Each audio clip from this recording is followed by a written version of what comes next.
আসসালামু আলাইকুম প্রিয় শিক্ষার্থীরা, কেমন আছো তোমরা? নারায়ণগঞ্জ হাই স্কুল অ্যান্ড কলেজে অনলাইন ক্লাসে সবাইকে স্বাগত জানাচ্ছি। আজকে আমরা তৃতীয় শ্রেণীর গণিত বিষয়ে ভগ্নাংশ তোমাদের বইতে পাঠ্য বইয়ের অধ্যায় 8 থেকে ভগ্নাংশ বিষয়ে আলোচনা ক্লাস করব। আজকে আমরা ভগ্নাংশ কি, ভগ্নাংশ কিভাবে লিখে প্রকাশ করতে হয়, ভগ্নাংশের কয়টি অংশ, এই বিষয়গুলো জানবো। তা আমরা জানি সবার সামনে বই আছে, তারপরে আমি বলছি যাদের সামনে বই নেই বই নিয়ে তোমরা বসে যাও। অধ্যায় 8 হলো আজকে আমরা দেখি অধ্যায় 8 আমাদের ভগ্নাংশ সম্পর্কে কি কি বলা আছে। এখানে শুরুতে আমরা দেখতে পাচ্ছি কিছু, এখানে যে চিত্রগুলো দেওয়া আছে তোমরা একটু খেয়াল করো। এখানে কি দেওয়া আছে? এক একটা বস্তু, গোলাকার বস্তু, লম্বা চারকোনা বস্তু, এগুলোতে দেখো মাঝখানে তার বিভিন্ন ভাগে ভাগ করা আছে। এখানে দেখো 1 2 3 4 5 পাঁচটা ভাগে ভাগ করা আছে, এখানে 2টা ভাগে ভাগ করা আছে, এখানে 4টা ভাগে ভাগ করা আছে। এভাবে এক একটা অংশে সমান অংশে ভাগ করা আছে। এই ভাগ করা অংশগুলোই এক একটা ভগ্নাংশ। এই ভগ্নাংশ আমরা আমাদের দৈনন্দিন জীবনে অনেক কাজে আমরা ব্যবহার করি। আমরা কিন্তু এভাবে অনেক কিছুকে ভাগ করি, সমান ভাগে ভাগ করি, কিন্তু হয়তো তোমরা বুঝতে পারো না এটা এক একটা ভাঙা অংশটাই এক একটা ভগ্নাংশ। আমরা যদি কোনো একটা বস্তুকে ভাগ করি বা টুকরো করি, যখন এটা সমান ভাগে ভাগ করা হবে তখনই তাকে আমরা ভগ্নাংশ বলবো। আর যদি এটা অসমান হয়, কোনোটা ছোট কোনোটা বড়, তখন কিন্তু আমরা তাকে ভগ্নাংশ বলতে পারবো না। আমরা যখন একটা বস্তুকে সমান ভাগে ভাগ করব তাকে আমরা ভগ্নাংশ বলবো। আচ্ছা, ধরো আমি একটা বিষয় বলি, তোমরা কিভাবে আমাদের প্রতিদিনের কাজে আমরা কি ভগ্নাংশটা কিভাবে ব্যবহার করি, ভগ্নাংশ বিষয়টা আমরা একটা গল্পের মাধ্যমে বলি। তোমরা প্রতিদিন এখন স্কুলে না আসলেও যখন স্কুলে আসতা, তোমরা স্কুলে খাওয়ার জন্য কিন্তু টিফিন নিয়ে আসতে। ধরো তোমার মা তোমাকে একটা টিফিনে খাওয়ার জন্য আপেল দিয়ে দিল বা একটা কেক দিয়ে দিল। এখন তুমি কি করো? তোমার পাশে যে তোমার বন্ধু থাকে, তোমার প্রিয় বন্ধু, তাকে রেখে তো তুমি খেতে পারো না। তখন কি করো? তোমার সেই খাবার থেকে, তোমার সেই আপেলটা থেকে বা কেকটা থেকে তুমি কি করো? অর্ধেকটা ভেঙে তোমার বন্ধুকে একটা অংশ দাও আর তুমি একটা অংশ খাও। এই যে দেখো, এখানেই কিন্তু একটা বস্তুকে তুমি 2টা ভাগে ভাগ করে ফেলেছো। একটা অংশ তুমি নিয়েছো আর একটা অংশ কাকে দিয়েছো? তোমার বন্ধুকে দিয়েছো। এখানেই একটা বস্তুর 2টা ভাগ হয়েছে, সেখানে 2টা ভাগের 2টা ভাগের 1 ভাগ তোমার আর 1 ভাগ তোমার বন্ধু। এই 2টা ভাগে কি এক একটা ভগ্নাংশ। এভাবে আমরা আরো কিছু চিত্র দেখলে বুঝতে পারবো খুব সহজেই। দেখো এখানে অনেক খাবারের ছবি দেওয়া আছে, তাই না? দেখেই তো ভালো লাগছে। আমরা একা কি করি? আমরা তো সবসময় সবকিছু একা খাই না, সবাইকে নিয়ে ভাগ করে মিলেমিশে খাই। তো আমরা কি করি? আমরা এখানে দেখো একটা কেকের ছবি দেওয়া আছে। কেক সবার তো জন্মদিনে যখন হয় তখন আমরা কি কি করি? কেকটাকে ভাগ করি, ভাগ করে করে সবাইকে দিই, তাই না? এখানে দেখো এইটাকে 4টা ভাগে ভাগ করেছে, 1 ভাগ এখানে রেখেছে, বাকি 3 ভাগ ওইখানে রয়ে গেছে। এভাবে প্রত্যেকটা জিনিসই দেখো, এখানে এই জিনিসটা দিকে আমরা একটু খেয়াল করি। এখানে এটাকে কয়টা ভাগে ভাগ করা আছে বলো তো? 4টা ভাগে ভাগ করা আমরা দেখতে পাচ্ছি না? হ্যাঁ, একটা বস্তুকে 4টা ভাগে ভাগ করা আছে। এক একটা ভাগকে বা এক একটা টুকরোকে আমরা কি বলবো? এক একটা ভগ্নাংশ বলবো। কিভাবে বলবো? এখানে যেহেতু 4 ভাগ আছে, তার মানে এই একটাকে আমরা বলবো 4 ভাগের 1 ভাগ। এটাও 4 ভাগের 1 ভাগ। আর এই 2টাকে কি বলবো? 4 ভাগের 2 ভাগ। আর উপরে 2টাকেও একইভাবে বলবো 4 ভাগের 2 ভাগ। এভাবে একটা বস্তুকে যতগুলো ভাগে ভাগ করা হয় আমরা সেটাকে কি বলবো? যদি 4 ভাগে ভাগ করা হয় তাহলে বলবো 4 ভাগের একটা অংশ করবো 4 ভাগের 1 ভাগ। যদি 5 ভাগে ভাগ করা হয় তাহলে বলবো 5 ভাগের 1 ভাগ। এরকম আরো অনেকগুলো ছবি দেখো, এখানে সবগুলো কি সমান কতগুলো ভাগে ভাগ করা। এখানেও একটা আনারসের ছবি আছে, এটাকে কি মাঝখান থেকে সমান করে 2টা ভাগে ভাগ করা আছে। এটা হচ্ছে 2টা ভাগ, 2টা ভাগে এটা হচ্ছে একটা ভাগ মানে একটা অংশ, আর এটা হচ্ছে আরেকটা অংশ। তাহলে আমরা কিভাবে বলতে পারবো এটাকে? 2 ভাগের, এটা হচ্ছে 2 ভাগের একটা ভাগ মানে 1 অংশ, এটাও হচ্ছে 2 ভাগের 1 অংশ। আবার যখন 2টাকে আমি একত্রিত করে দিব তখন কি আর ভাগ থাকবে? যাবে না, তখন কি হয়ে যাবে, এটা সম্পূর্ণ অংশ বা একটা অংশ হয়ে যাবে, তখন কিন্তু আর ভাগ থাকবে না। যখন এটা ভাগ থাকবে না সেটাকে আমরা এক অংশ বা সম্পূর্ণ অংশ বলবো। সামনে আরো আলোচনায় তোমরা সেটা বুঝতে পারবে। তাহলে চলো আমরা এখন তাহলে ভগ্নাংশ কি, অঙ্কের ভাষায় ভগ্নাংশ কাকে বলে সেটা আমরা দেখে নিই। ভগ্নাংশ কি বা ভগ্নাংশ কাকে বলে? একটি বস্তুকে কয়েকটি সমান অংশে বিভক্ত করে তার কতগুলো অংশ নেওয়া হলো তা প্রকাশ করার মাধ্যমকে ভগ্নাংশ বলে। তোমাদের কিন্তু আমি আগেই বলেছি যে একটা বস্তুকে যদি আমরা সমান ভাগে ভাগ করি, সেই ভাগ করা এক একটা অংশকে কি বলে, ভগ্নাংশ বলে। এখানে সেই কথাটাই বলা আছে, একটি বস্তুকে কয়েকটি সমান অংশে বিভক্ত করে তার কতগুলো অংশ নেওয়া হলো তা প্রকাশ করার মাধ্যমে ভগ্নাংশ। আর ভগ্নাংশে দুইটা অংশ, একটি ভগ্নাংশের কয়টি অংশ থাকে, দুইটি অংশ, যথা লব আর হর।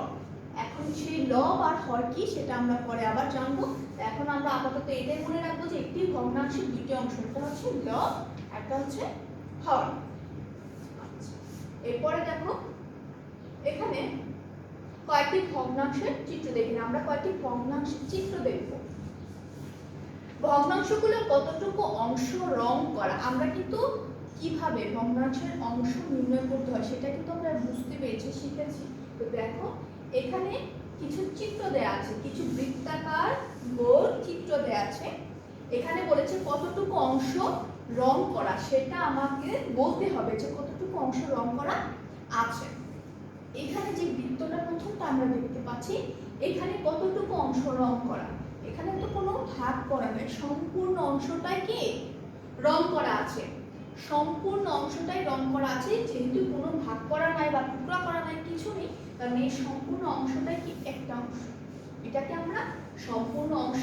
আর অঙ্কের ক্ষেত্রে লেখার সময় আমরা কি লিখি, এক অংশ।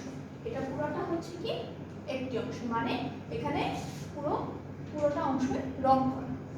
এর পরের চিত্রে দেখো কি লেখা যাচ্ছে, এই বৃত্ততে আমরা দেখছি যে মাঝখান থেকে সমান ভাগে দুইটা ভাগে ভাগ করা আছে, সেখান থেকে একটা ভাগে রং নেই কিন্তু একটা ভাগে রং করা আছে।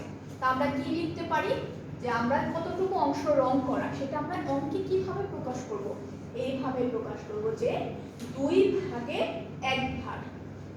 যত ভাগ বলবে সেটা আমরা নিচে লিখব, 2 ভাগে 1 ভাগ রং করা। এখানে দুইটা ভাগ থেকে একটা ভাগ রং করা আছে, সেজন্য আমরা লিখব 2 ভাগে 1 ভাগ। এটা পড়তে হয় এভাবে, আগে নিচে যেটা থাকবে সেটাকে আগে বলবো যে 2 ভাগে 1 ভাগ।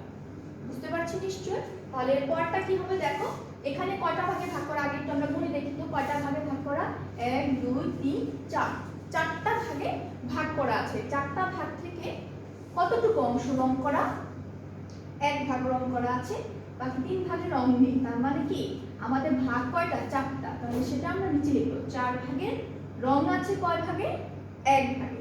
4 ভাগের 1 ভাগে রং করা আছে। তো পরের চিত্রটা খেয়াল করি আমরা, পরের চিত্রেও একইভাবে, ওটাতেও চারটা ভাগে বিভক্ত করা আছে, চারটা অংশ আছে, কিন্তু ওখানে রং করা আছে কতগুলো অংশ আমরা দেখি। আমরা দেখতে পাচ্ছি যে এখানে 3টা অংশ রং করা আছে।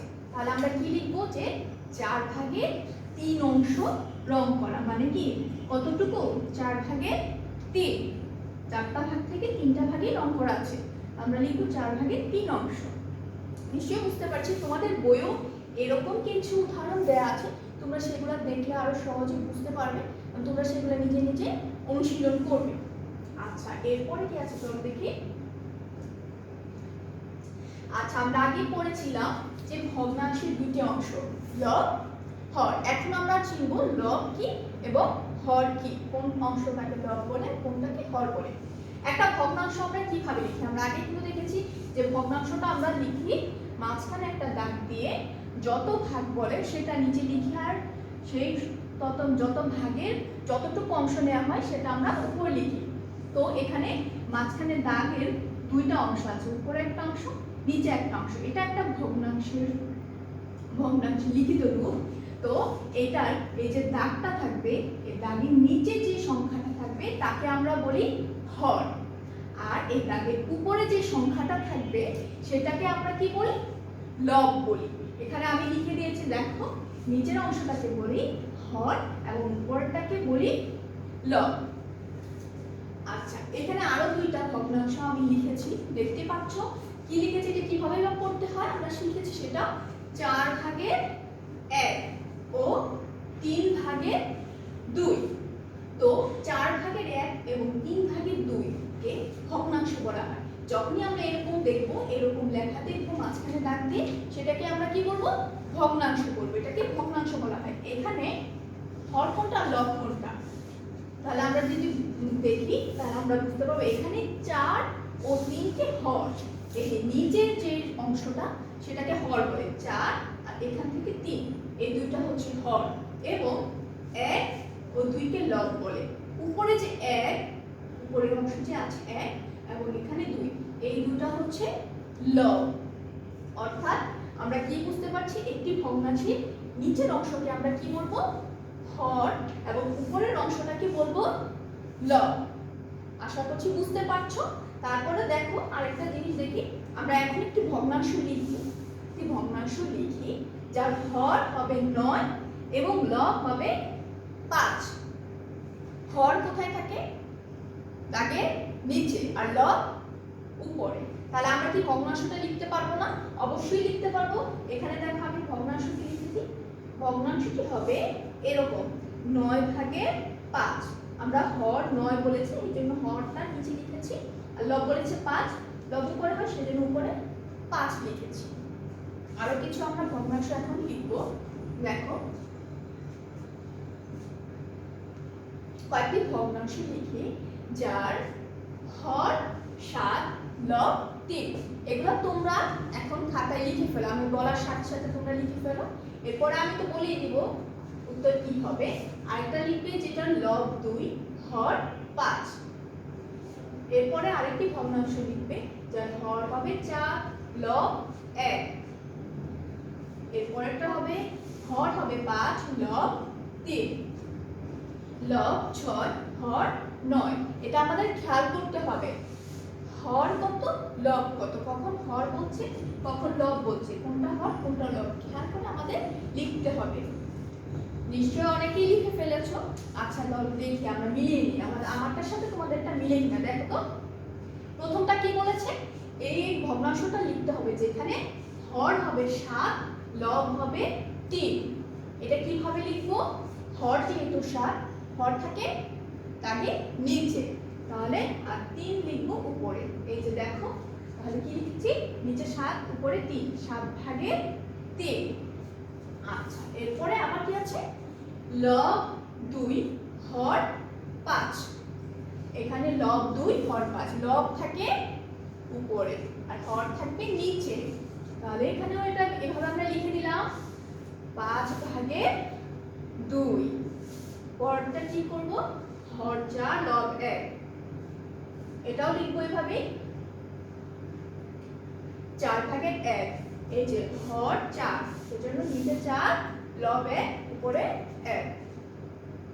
এখানেও হর 5, লব 1, 5 ভাগের 3। তারপরে আবার কি আছে, লব 6, হর 9।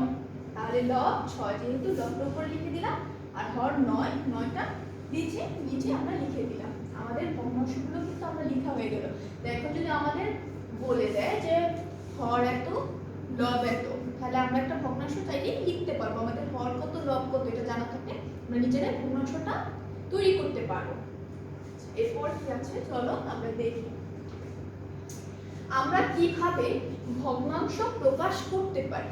ভগ্নাংশটা আমরা তো বলেছি যে কত একটা যে কোনো বস্তুর ভাঙা অংশকে কি কতটুকু অংশ আমরা নিব সেটাকে প্রকাশ করাকেই হচ্ছে ভগ্নাংশ বলে। কিভাবে ভগ্নাংশটা প্রকাশ করব চলো সেটা দেখি আমরা। ধরো একটি 1 মিটার লম্বা ফিতা আছে এবং একে সমান 3টি অংশে ভাগ করা হয়েছে। এটা 1 মিটার লম্বা ফিতা, সেই ফিতাটাকে সমান 3টি অংশে ভাগ করা আছে। এখানে আমি একটা ফিতা তোমাদের এখানে বোঝানোর জন্য ছবিটা দিয়েছি। দেখো এই ছবিতে তিনটা অংশ আমি ভাগ করেছি, এই যে একটা অংশ, দুইটা অংশ, তিনটা অংশ। আচ্ছা আমরা কিন্তু আগে জেনেছি যে অংশগুলোকে আমরা কিভাবে লিখি। তিনটা অংশের একটা অংশকে আমরা কি বলবো, তিনটা ভাগ করেছি যেহেতু, তাহলে আমরা লিখবো 3 ভাগে 1 অংশ। এইটুক অংশকে আমরা বলবো, আচ্ছা আমরা কি বলবো, 3 ভাগের 1 অংশ। এই একটা অংশকে আমরা বলবো 3 ভাগের 1 মিটার। যেহেতু পুরোটা 1 মিটার, সম্পূর্ণটা 1 মিটার, তাহলে এইটুক হবে 3 ভাগের 1 মিটার। আবার এইটুক অংশকেও আমরা বলবো 3 ভাগের 1 মিটার। সেভাবে এই বাকি একটা অংশকেও আমরা 3 ভাগের 1 মিটার বলবো। তো এভাবে আমরা,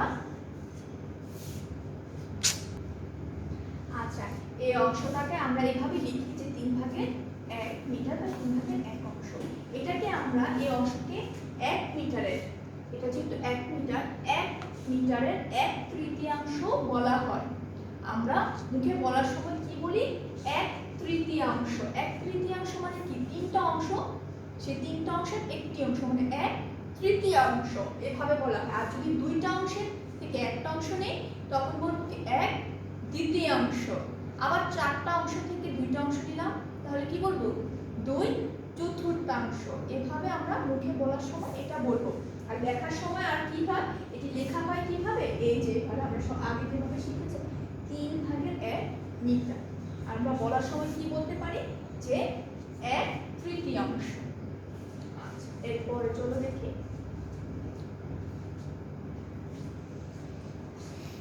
এখানে দেখো 1 মিটারের 3 ভাগের 2 ভাগ কিভাবে প্রকাশ করতে পারি। এর আগেরটাতে আমরা কি দেখেছিলাম, 1 মিটারের 3 ভাগের 1 ভাগ প্রকাশ করা দেখেছিলাম। এখন আমরা দেখব 1 মিটারের 3 ভাগের 2 ভাগ কিভাবে প্রকাশ করা যায়। এখানেও একটা ফিতা আছে, এটা 1 মিটার লম্বা ফিতা, এটাকেও 3টি সমান ভাগে ভাগ করেছি আমি। তো 3টি সমান ভাগে যখন আমি ভাগ করব, এক একটা অংশকে তো আমরা কি বলি, 3 ভাগের 1 অংশ। আর এই 3টা ভাগের 2টা অংশকে আমরা কি বলবো, 3 ভাগের 2 অংশ বলবো। আবার যখন আমরা মুখে বলবো তখন কি বলেছিলাম, কি বলতে হয়, কি বলবো, 2/3 বলবো। 2/3 বলার সময়, আমরা লেখার সময় কি বলি যে 3 ভাগের 2। আচ্ছা বলার সময় আমরা বলবো যে 2/3।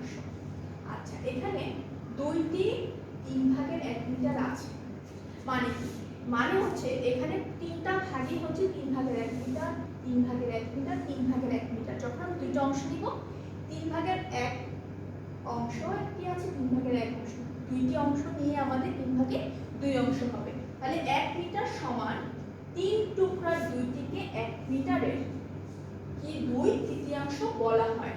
মানে 3টা টুকরা থেকে আমি যখন 2টা টুকরা নিব, সেই 2টা টুকরাকে আমি কি বলবো, 2/3 বলবো। আবার পরে সম্পূর্ণটা যখন আমি লেখার সময় কি, আমি আগে যেটা বলেছিলাম এটি লেখা হয় 3 ভাগের 2 মিটার, এভাবে লেখা হয়, এটা আমরা বুঝেছি। আচ্ছা এখন যদি এরকম হয় যে 3টা ভাগের 3টা অংশকে আমি দিলাম, তখন কি হবে, এটা হবে 3 ভাগের 3 অংশই হবে। 3 ভাগের 3 অংশ, 3 ভাগের 3 অংশ হচ্ছে 1 মিটারের সমতুল্য। মানে কি, 3 ভাগের 3 অংশ মানে এই যে ফিতাটা যে 1 মিটার, সেই সম্পূর্ণ অংশটাই তো হবে, তাই না। এই 1 মিটার সম্পূর্ণটা আর 3 ভাগের 3 অংশ যদি বলি, দুইটা একই হবে। তো আমরা 3 ভাগের 3 অংশ না লিখে কি লিখবো, 1 লিখবো। সম্পূর্ণ অংশকে আমরা কি লিখবো, 1 বা সম্পূর্ণ অংশ বলবো। আচ্ছা এখন দেখো এখানে বলেছে আমরা যদি কয়েকটা ভাগাংশকে একত্রিত করি, কিভাবে একত্রিত করতে পারবো সেটা আমরা দেখি। আমরা যদি 2 ভাগের 1 ও 2 ভাগের 1 অংশকে যদি আমরা একত্রিত করি তাহলে কি হবে, আমরা একটু দেখি চলো। 2 ভাগের 1 অংশ মানে দুইটাই ভাগ আছে, তাই না। 2 ভাগের 1 বলতে আমরা এটা বুঝি দুইটা ভাগ, সেখান থেকে 1 ভাগ। তাহলে এখানে দেখো দুইটা ভাগ আছে, এটা হচ্ছে 2 ভাগের 1 অংশ, এটা 2 ভাগের 1 অংশ। তো এই 2 ভাগের 1 অংশকে যদি আমরা একত্রিত করে দিই তাহলে আমাদের কি হবে? 2 ভাগের 1 অংশ আর 2 ভাগের 1 অংশ দুইটা যখন একত্রিত হয়ে যাবে তখন হবে 2 ভাগের 2 অংশ, অর্থাৎ 1 বা সম্পূর্ণ অংশ। 2 ভাগের 2 অংশ বলতে আমরা কি বুঝি? সম্পূর্ণ অংশটাকেই বুঝি। এটাকে আমরা 1 অংশ বা সম্পূর্ণ অংশ বলি। যখনই এরকম হবে 2 ভাগের 2 অংশ বা 3 ভাগের 3 অংশ, আমরা বুঝবো এটা কি আছে? সম্পূর্ণ অংশ আছে, তখন আমরা একে 1 লিখব। আর যখন আমরা দেখব যে কোথাও 1 আছে, পূর্ণ সংখ্যা আছে, তখন সেটা কি বুঝবো? যে এখানে ভগ্নাংশ সম্পূর্ণ অংশটাই আছে। যদি 3টা ভাগে ভাগ করা হয় তার মানে 3 ভাগে 3 আছে, 4টা ভাগে ভাগ করলে 4 ভাগে 4 অংশই আছে। এভাবে আমরা বুঝতে পারবো। আচ্ছা, এখন দেখো, এখন যদি আমরা 4 ভাগের 4 থেকে, দেখো কি লিখেছে, 4 ভাগের 4 থেকে যদি 4 ভাগের 1 অংশ সরিয়ে নিই তাহলে কত অংশ থাকবে? 4 ভাগের 4 অংশ থেকে যদি 1 অংশ সরিয়ে নিই, এখানে দেখো কয়টা ভাগ আছে? 4টা ভাগ। 4 ভাগের 4 অংশ, এই সম্পূর্ণটাকে কিন্তু আমি 4টা ভাগকে আমি বলবো 4 ভাগের 4 অংশ। এখান থেকে যদি আমি 4 ভাগের 1 অংশ সরিয়ে নিই, মানে একটা অংশ যদি আমি সরিয়ে নিই, এই যে দেখো নিচে আমি সরিয়ে রেখেছি, এখানে 3টা অংশ আছে, একটা অংশ আমি সরিয়ে দিলাম মানে বাদ দিয়ে দিলাম, তাহলে আমার আর কয়টা অংশ থাকবে? 3টা অংশ থাকবে। 4 ভাগের 3 অংশ থাকবে। এটা কি? এটা হচ্ছে আমাদের 4 ভাগ, 4 ভাগের 4 ভাগ বা সম্পূর্ণ ভাগ। আর এখান থেকে আমি একটা ভাগ সরিয়ে দিলাম, তাহলে আমার থাকবে 4 ভাগের 3 ভাগ, মানে 4 ভাগের 3 অংশ থাকবে। এখানে দেখো আমি লিখে দিয়েছি, তাহলে 4 ভাগের 3 অংশ থাকবে। এসব বিষয়ে তোমাদের আরো বইয়ে আলোচনা করা আছে, তোমরা বইটা ভালো করে পড়বে, আশা করি তোমরা বুঝতে পারবে। আজকের এই ক্লাসটা তোমরা আশা করি সবাই বুঝেছো। আর পরবর্তী ক্লাস পর্যন্ত সবাই ভালো থাকবে, সুস্থ থাকবে। আবার দেখা হবে পরবর্তী ক্লাসে। আল্লাহ হাফেজ।